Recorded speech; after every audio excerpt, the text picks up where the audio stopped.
पण आपला क्रोध गेल्यानंतर आपल्याला क्रोध झाल्याशिवाय राहणार. परमात्मा काहीतरी शिकवतो, अशी जाणीव असते. हे सगळं झाल्यानंतर महाबळ नावाचं दैत्य आलं मारण्याकरता. ब्राह्मणाच्या वेशात आला, दैत्य होता पण मारण्याकरता आला. धोतर लावलं, जानवा घातलं, पगडी घातली, हातात पंचांग घेतला, सगळ्यांचं भविष्य सांगायला लागला. यशोदा मैयानं कालच भविष्य ऐकलं होतं पण आज परत ऐकायचं. आपल्या लेकराला वाईट म्हणणारी एकही आई अजून जगात जिवंत नाही. असली तर ती सावत्र असेल. आपलं जे बाळ आहे ते कसंही जरी असलं तरी तिच्यासाठी ती प्रिय असते. माझा मुलगा चांगला आहे, त्याचं भविष्य ऐकायला मला आवडेल. काल ऐकलं होतं, आजही आवडेल. ब्राह्मण बोलून घे.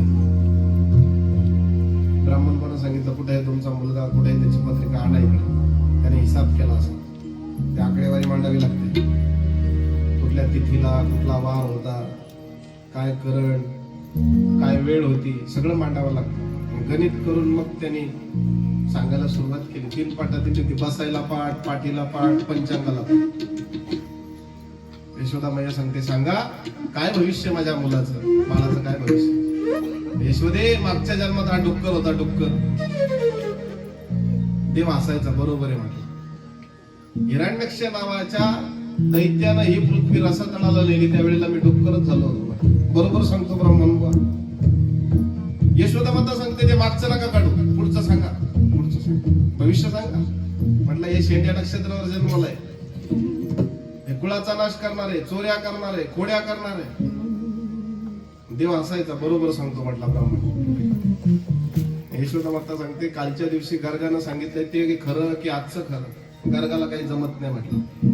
गर्ग तू चुकला गणित, म्हातारा झालाय, आकडेवाडी जमत नाही त्याला. त्याचे आकडे चुकतात कुठं कुठं, गणित वजाबाकी गुणाकार जमत नाही त्याला. माझं बरोबर आहे म्हटलं, माझं गणित पक्क आहे, माझा हिसाब पक्का आहे, मी चांगला ताळा बांधतो म्हटलं. गर्गाबद्दल अपशब्द बोलल्याबरोबर घरातल्या सगळ्या निर्जीव वस्तू उठल्या. ब्राह्मण मला धोलच काढला, धोल काढला. मा बडबडजी आले गावला, भविष्य सांगू लागला. पाटा वडवटा मागे लागला, मुसळ पडू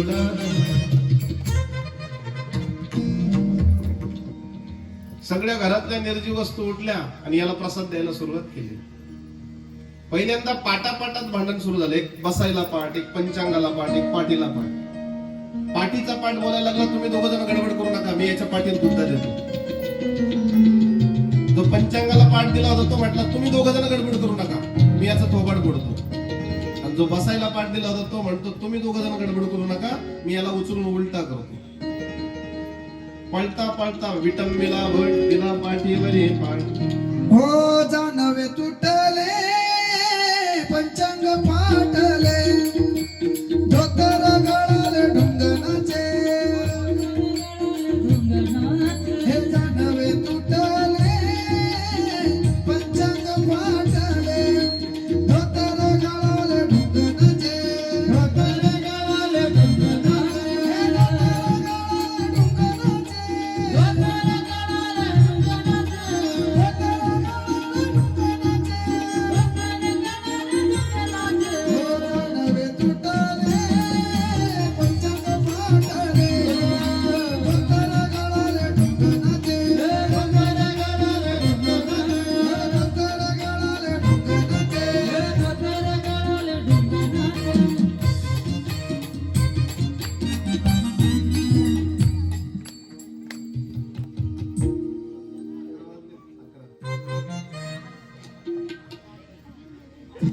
धोतर गळाले ढोंगणाचे, जानवे तुटले, पंचांग फाटले. देव देवाजवळ काही नेऊ देत नाही. असं म्हणतात, करदोरा पण कापून घेतात. बरोबर आहे का? मी जवळ गेलो नाही अजून प्रेताच्या कधी. करदोरा सुद्धा कापतात. मग कसला अभिमान पाहिजे माणसाला, कसला अभिमान पाहिजे, कसला अभिमान पाहिजे. काही जोडीला येणार नाही. महाबळ नावाच्या दैत्याचं काय घेतलं नाही. योगायोगाने आजच्या दिवशी जोग महाराजांची पुण्यतिथी. 100 वर्षापूर्वी आळंदी क्षेत्रामध्ये ज्यांनी वारकरी शिक्षण संस्था स्थापन केली आणि देशभर वारकरी विद्यार्थी पाठवले, पोहोचवले, वारकरी संप्रदायाचा प्रचार प्रसार केला, त्या जोग महाराजांची पुण्य. गेले दिगंबर ईश्वर विभूती, गेले दिगंबर ईश्वर विभूती, राहिला तमिरते जगामाली, जगामाली राहिला तमिरते जगामाली. गेले दिगंबर ईश्वर विभूती, गेले दिगंबर ईश्वर विभूती, राहिला तमिरते जगामाली, राहिला तमिरते जगामाली. तुका मन गाजे वैकुंठी सोहळा याई, भूमंडळाची कीर्ती याई, भूमंडळाची कीर्ती. तुका मन गाजे वैकुंठी सोहळा याई, भूमंडळाची कीर्ती याई, भूमंडळाची कीर्ती. हे तुका म्हणे का मरणाची सारे, उत्तमची उरे कीर्ती मागे, उत्तमची कीर्ती मागे.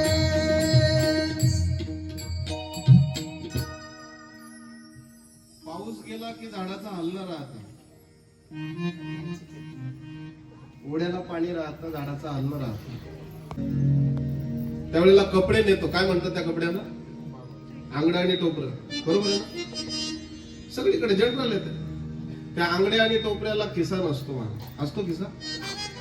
आणि शेवटी एक कपडा नेतो माणूस मेल्यानंतर, काय म्हणतात त्याला? हिंदी शब्द आहे कफन. त्या कफनाला सुद्धा खिस्सा नसतो. मग कसला अभिमान करता, कसला अहंकार करता. एक गोष्ट अजून सांगतो, एखादा चुकला तर त्याला माफ करा, आणि आपण चुकत असू तर माफी मागा. जगात तुमच्यासारखा श्रीमंत कोणीच नाही महाराज, कोणीच नाही. अरे देव कुठं लांब असतो का? देव जवळच आहे आपल्या, देव जवळ आहे. परमात्म्यानं प्रसाद दिला, महाबळ धावत धावत कौसाच्या वाड्यात आला. कौसानं पाहिलं, अरे कुंभमेळा तर प्रयागला भरलाय, तू इकडं कुठं आला? अंगावर एकही वस्त्र नाही का? तू नागा संन्यासी इकडं कुठं? प्रयागला आहे कुंभमेळा. त्यानं सांगितलं, मी संन्यासी नाही, मी आखाड्यातून आलो नाही. म्हटलं मी दैत्य आहे. मग तुझी ही अवस्था? म्हटलं कृष्णाचं डिपार्टमेंटच एवढं खतरनाक आहे, तो काही ठेवत नाही. असा प्रसाद दिलाय मला. माझं जानवा काढून घेतलं, धोतर काढून घेतलं, पगडी काढून घेतली, पंचांग काढून घेतलं. वाचला कसा काय? म्हटलं गळ्यात तुळशीची माळ होती ना, तिला कोणाची हात लावायची हिंमत नसते. लावतात का? तुळशीच्या माळेला कोणीच हात लावू शकत नाही, ती आपल्या बरोबर येणार आहे. म्हणून वाचलो, म्हटलं तुळशीची माळ होती म्हणून. मलाही प्रसाद, मलाही नेला असतं. देवाचा गोड चरित्र. हळूहळू परमात्मा रांगायला लागला, रंगता माती खाली. हे सगळं चरित्र आहे. परमात्म्याचं चरित्र अगम्य आहे, अगम्य आहे. बळीराम दादानं जाऊन सांगितलं, आई धावत धावत आली, काडी उगारली, कृष्ण माती खाली. म्हटला नाही रे आई, मी नाही खाली.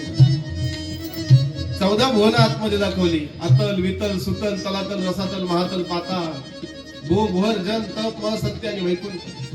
भयभीत झाली, मायेचं आवरण टाकलं, मी तुझी आई, तू माझा काना, असं असं स्वरूप केलं. मला हे देवाला जमतं, आपल्याला जमत नाही. हे कृष्णाचं चरित्र. हळूहळू परमात्मा मोठा झाला महाराज, चालायला लागला. आपला बाळ थोडस पलटी मारली तरी पण आपल्याला आनंद वाटतो. कृष्ण परमात्मा थोडं थोडं चालायला लागला, तिकडून तिकडून धावायला लागला.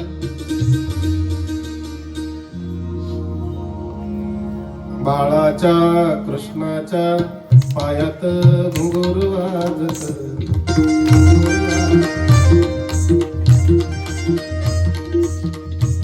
कस घुंगूर वाजत, कस घुंगरू वाजत कृष्णाच्या पायात घुंगरू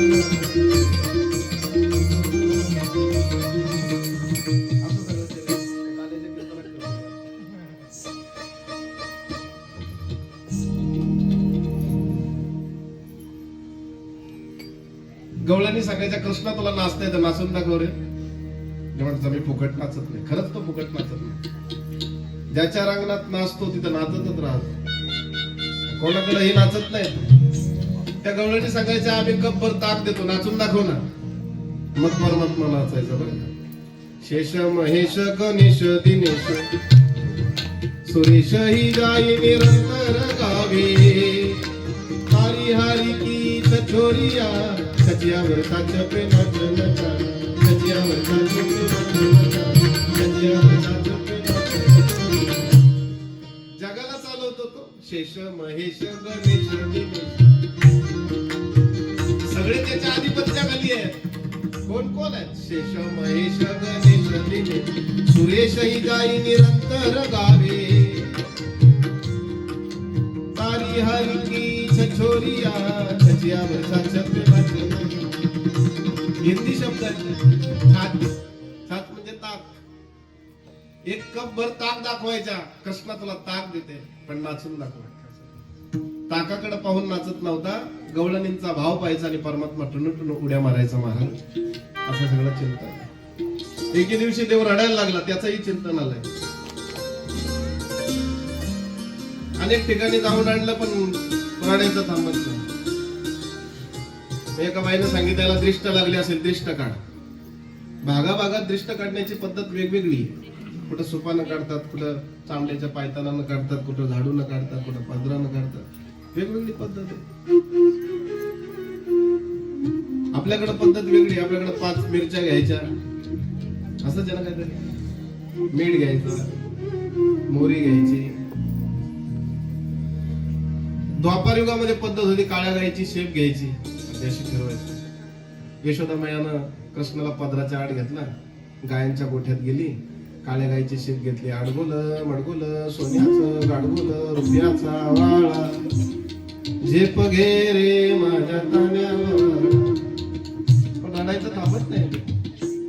बाहेर आणला राधा पाहिली रडायचं थांबला. राधेने परमात्मा नेला. असं सगळं चिंतन.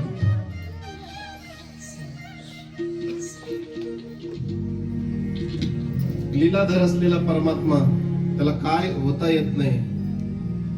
सगळं काही करतो तो परमात्मा. हळूहळू मोठा झाला. सवंगडी पाहिले, मित्र झाले. माणूस हा संगतशील प्राणी आहे. त्याला कोणाची ना कोणाची संगत पाहिजे. देवाने सवंगडी सगळे आपल्या जोडीला घेतले. त्यांच्याकडे पाहिलं तर हातपाय टप्पू चटपू. खाता काही ना काही म्हटलं तुम्ही. म्हटलं काय सांगायचं कृष्णा. आम्ही जर तूप मागितलं आई तूप. आई म्हणते कार्ट्या चूप. तूप देत नाही. दूध दूध पण देत नाही. लोणी लोणी एवढे डोळे करते. म्हटलं लोणी देत नाही ना. म्हटलं मग चोरून खायचं. चला माझ्या मागे. सगळे सवंगडी जमा केले.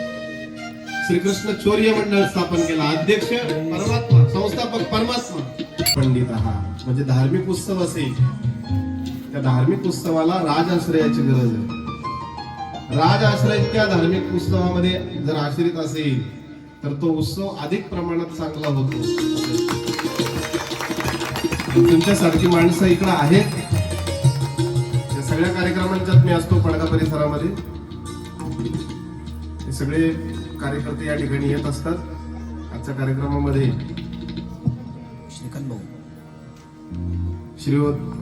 श्रीकांत गायकर साहेब सपत्नीक या ठिकाणी उपस्थित आहेत. त्याचबरोबर श्रीयुत रवींद्र विशे साहेब या ठिकाणी उपस्थित आहेत. त्यांचा आपल्या कार्यक्रमाच्या वतीनं सगळ्यांनी स्वागत करायचं.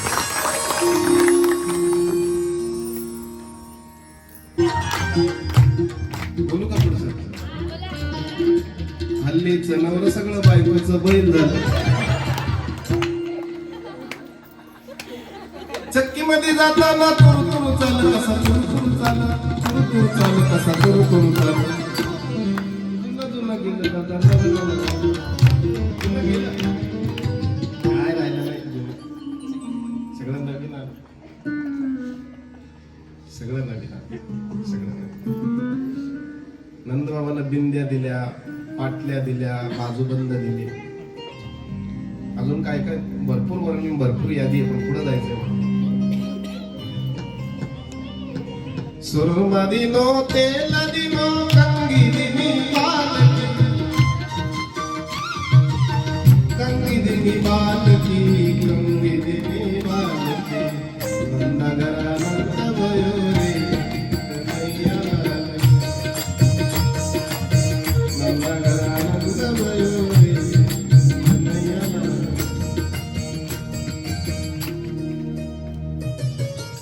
सुरमा दिला, सुरमा कुठं लावतात? ओठाला ना. सुरमा कुठं लावतात? ओठाला, डोळ्यात लावतात, काजळ, केसाला लावायला तेल दिलं, कंगवी दिले, नाना प्रकारचं दान. आनंदाच्या भरात माणूस दान देतो. दान देतो. एकाने गावातल्या मंदिराला पंखा दान दिला. पंखा, फॅन. पंखा नाही कळणार, फॅन कळेल. पंख्याच्या पातींच्यावर त्याचं नाव टाकलं जाईल. गरमीचे दिवस होते, वारकरी आले, भजन सुरू केला. 12 वाजले होते. पंखा लावला तर ज्याने दिला होता तो आला. त्याने पंख्याचं बटन बंद केलं. वारकरी सांगितलं, अरे बंद का करतो? गरमी किती आहे, भजन चालू आहे. म्हटलं पठ्ठ्याने दिलाय, कळतं ना तुम्हाला? मी दिलाय म्हटलं. अरे हो, मग तू दिलाय तर आता खाऊ दे ना थोडी हवा. मग त्याचा तसा असा आहे की त्या पातीवर माझं नाव आहे, आणि पंखा फिरायला लागला तर ते दिसत नाही. शास्त्र असं सांगतं, डाव्या हाताने दिलेलं दान उजव्या हाताला माहित होतं का मला? उजव्या हाताने दिलेलं दान डाव्या हाताला माहित होतं का मला? असं दिलं पाहिजे माणसं. दिल्याने धनाची शुद्धी होते, दिल्याने धन वाढतं, दीर्घकाळ टिकून राहतात. आणि दिलंच नाही तर मग ते डॉक्टरकडे तरी जातं, पोलीस स्टेशनला तरी जातं, नाही तर कोर्टात तरी जातं. त्याला बाद लागतं. दिलं पाहिजे. चांगल्या कामामध्ये धन खर्च केलं पाहिजे माणसं. ईश्वरानं आपल्याला देह दान दिलाय. त्याच्याकडे 1000 हात आहेत, आपल्याकडे 2च आहेत. आपण 2 हातात किती देणार आहेत? नंद बाबांना दान दिलं महाराज, नाना प्रकारचं दान. नंद बाबांना सांगितलं, उत्सव संपला, घरी जा. गवळणी घरी जायला निघाल्या, पण वयोवृद्ध गवळणी होत्या. म्हटलं आम्ही न्यायला नाही आलो, आम्ही द्यायला आलोय. एखाद्या उत्सवामध्ये, एखाद्या कार्यामध्ये आपण देण्याकरता गेलो पाहिजे. लग्नामध्ये कशा करता गेलो पाहिजे? शुभ आशीर्वाद द्यायला गेलो पाहिजे ना. शुभ आशीर्वाद. आपण पंक्तीच्या तिथं पहिल्याच तोंडाला जाऊन उभे राहतो, नाहीतर मालकाला तोंड दाखवून निघून जातो. आशीर्वाद द्यायला थांबतो. 5वीला बारशाला आशीर्वाद द्यायला गेलो पाहिजे.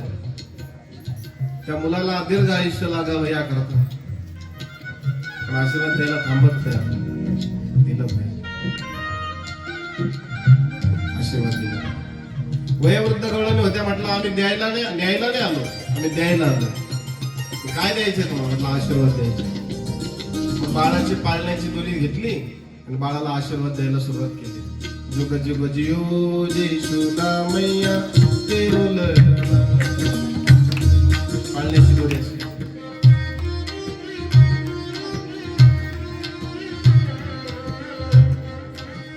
तेरुल मैया झुले पलना,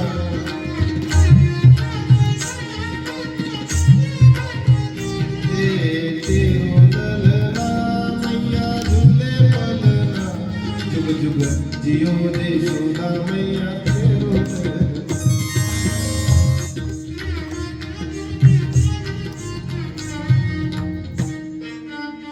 पाळण्याची दोरी घेतली आणि आशीर्वाद द्यायला सुरुवात केली. अशी पद्धत असावी.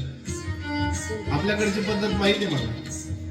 आपल्या बाया पाळण्याची दोरी हातात घेतली का युकोत्र्या मोगुरल्या, ससा पळाला डोंगरल्या. त्याच्यामुळे ते पोरगा अख्खा आयुष्यभर, अख्खा दिवस कुत्र्यांच्या पाठीमाग देवळी गावात, अख्खा देवळी गाव पार करतात. त्याला पाळण्यास शिकवलं, युकोत्र्या मोगुरल्या. तुम्ही गुजराती मारवाडी त्यांच्याकडे जा, लहान पोराला पाहायला दाखवतच नाही म्हणा, पण दाखवताना म्हणतात, देख मेरा सेठ कैसा देख रहा है. त्याला लहानपणी पाळण्यातच सेट बनवून टाकतात. आणि आपण पाहायला गेलो ना तर पोराचा बाप सांगतो, बघा माझा गुलाम कसा बघतो. मग तो गुलामच होतो. गुलामच होतो. संस्कार दिले 3, 4, 5 दिवस गेले आणि पुतना नावाची महाभयंकर राक्षसीन आली. वेडा उचलला होता ते मारण्याकरता. अशी नटून तटून आली, जणू काय स्वर्गातली अप्सराच. ही मागच्या जन्मात रत्नमाला. बटू वामन पाहिला आणि तिने चिंतन केलं होतं, हे जर माझं लेकरू असतं तर माझ्या स्तनातून दूध पाजलं असतं याला. पण बळीराजाला पाताळात घालताना हिची इच्छा बदलली. हे जर माझं लेकरू असतं ना तर दुधामध्ये विष मिक्स करून याला मारून टाकलं असतं. ती रत्नमाला पुतना झाली या जन्मात. 3.5 क्विंटल विष भरून आली. मायावी होती, रूप बदलून आली, पालटून आली. गोकुळामध्ये फिरत फिरत आली. मिळेल त्या बालकाला घ्यायची, स्तनाला लावायची, मेलं की सोडून द्यायची. आईबाप आक्रोश करायचे.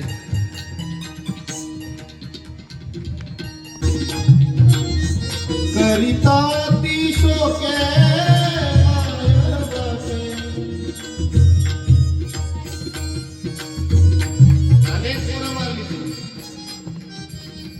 शर्ती शेवटी नंदबाबाच्या वाड्यात आली. आवाज दिला. बाहेर होती तर आवाज दिला, यशोदे. यशोदा माता बाहेर आली. पाहिलं तर पाहुणे ओळखीची दिसत नाही, पण घरात बोलवलं.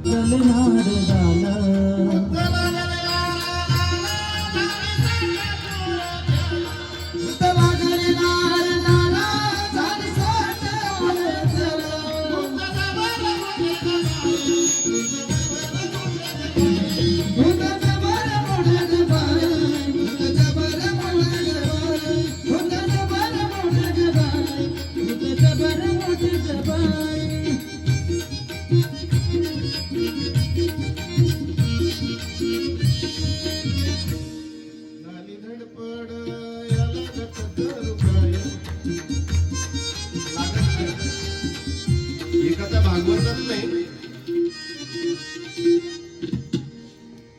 नारद मुनी एक दिवस परमात्म्याकडे गेले. जगातली सगळी संसार पाहिले गेले. देवाला सांगतात, देवा अरे तुला 16,108 माझ्याकडे जरा पाहा ना. मलाही असं वाटतं लग्न करा. देवाने सांगितलं मग जा लग्न कर. तुला कोणी अडवलं? म्हटलं इकडे तिकडे कशाला पाठवतो मला. तुझ्या 16,108 आहेत त्यातलीच एखादी दे. देवाला पाहिलं बिघडला बहुतेक बुवा. लग्न करायचं तुला? हो. तुमचीच पाहिजे. तुमच्या जवळ 16,108 राणे त्यातलीच एक द्या म्हटलं. ठीक आहे म्हटलं जा. ज्या महालामध्ये मी नसेल ती पत्नी तू घेऊन जा.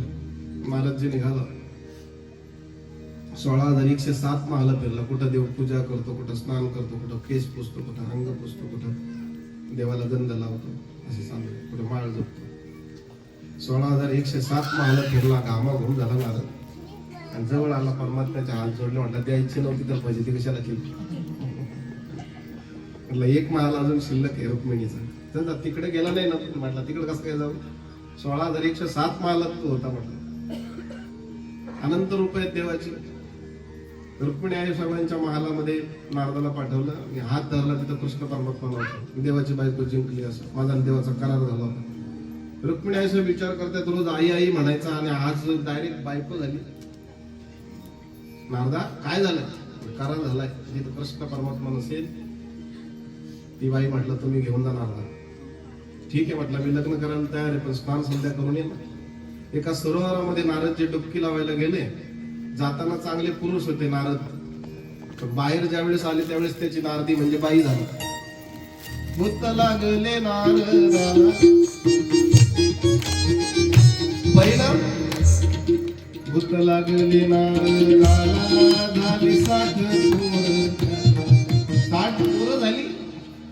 स्त्रीवेशात गेल्यानंतर मग देवाने परत मायेचं आवरण काढलं. नारद भानावर आला. नाही नाही देवा बस काही हा चमत्कार दाखवू नको. ज्याला ज्याला भूत लागलं ना त्याचा विडा पार करतो देव.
सगळ्यांनी आनंद घ्यायचे, खाली बसायचं सगळ्यांनी हा? सगळ्यांनी खाली बसायचं.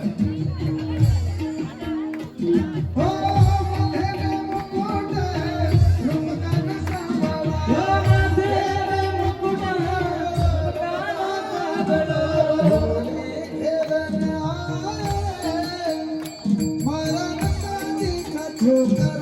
होली खेळण आले मरणाची ठोकरा गली गली धूम चाले मरणाची ठोकरा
खाली बसून घ्या.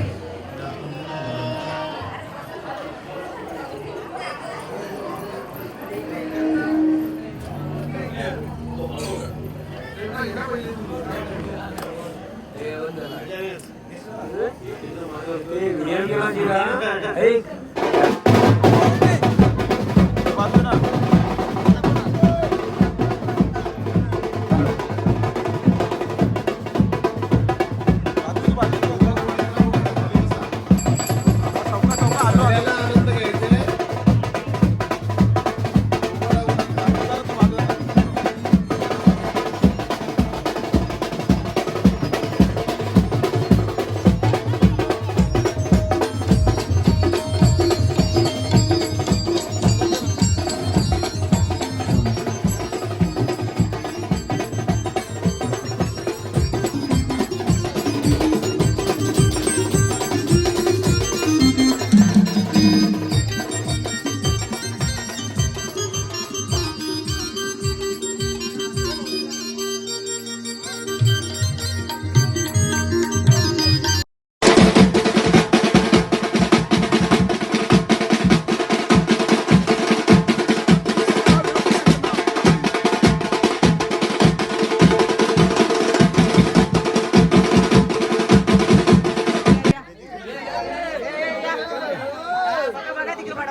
आरती वाजवले जमरे आरती आरती होते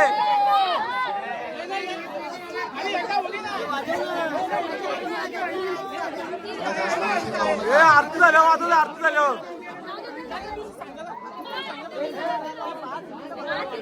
आरती चालू आहे. जरा नवऱ्या मुलाचे मामा नवऱ्या मुलाला घेऊन या.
अक्षदा वाटा सगळ्यांना अक्षदा वाटा.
करू